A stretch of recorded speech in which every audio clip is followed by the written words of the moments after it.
नमस्कार, आप सभी का स्वागत है एंटी क्राइम न्यूज 24 में। आज की शाम किसके नाम। तो आइए बात करते हैं विश्वविख्यात कवि और लेखक डॉक्टर हरिवंश राय बच्चन जी की। हिंदी साहित्य के प्रसिद्ध लेखक कवि हरिवंश राय बच्चन जी का जन्म 27 नवंबर 1907 को यूपी के प्रतापगढ़ जिले के बाबूपट्टी गांव में हुआ था।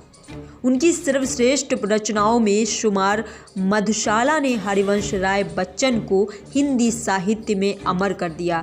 जब भी उनका नाम लिया जाता है तो सबसे पहले जहन में उनकी रचना मधुशाला ही आती है। बच्चन जी का जन्म अवधी हिंदू परिवार में हुआ था। उनके पिता का नाम प्रताप नारायण श्रीवास्तव, माता का नाम सरस्वती था। हरिवंश राय बच्चन कायस्थ समुदाय से ताल्लुक़ रखते थे। बचपन में लोग उनको बच्चन कहते थे। हिंदी में बच्चन नाम से ही रचनाएं लिखते थे। बच्चन का अर्थ होता है बच्चा या संतान। उन्होंने इलाहाबाद विश्वविद्यालय से अंग्रेजी में एमए किया था। बाद में उन्होंने कैम्ब्रिज विश्वविद्यालय से अंग्रेजी के कवि W.B. ईट्स की कविताओं पर शोध किया और अपनी PhD पूरी की। हरिवंश राय बच्चन भाषा के धनी व्यक्ति थे। अंग्रेजी के प्राध्यापक होने के साथ ही हिंदी, उर्दू, अरबी और अवधी पर भी उनकी समान पकड़ थी।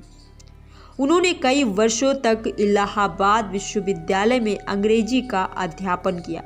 साथ ही वे इलाहाबाद आकाशवाणी में भी काम करते रहे। वे भारत सरकार में हिंदी विशेषज्ञ के तौर पर भी काम किए। बच्चन जी की रचनाओं का उपयोग हिंदी सिनेमा में भी किया गया। उनकी रचना अग्निपथ का उपयोग 1990 में आई फिल्म अग्निपथ में किया गया, जिसमें उनके बड़े बेटे अमिताभ बच्चन मुख्य भूमिका में थे। जब 2012 में ये फिल्म दोबारा बनाई गई तब भी उसमें अग्निपथ के कुछ अंश का उपयोग किया गया था।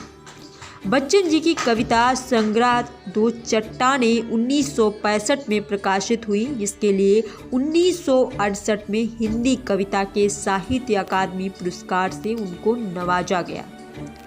हिंदी साहित्य में अविस्मरणीय योगदान के लिए हरिवंश राय बच्चन को 1976 में पद्म भूषण से अलंकृत किया गया।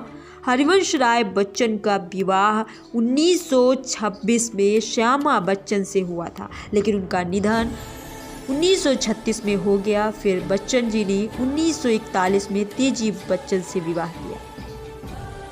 हरिवंश राय बच्चन और तेजी बच्चन के दो बेटे हैं। हिंदी सिनेमा के महानायक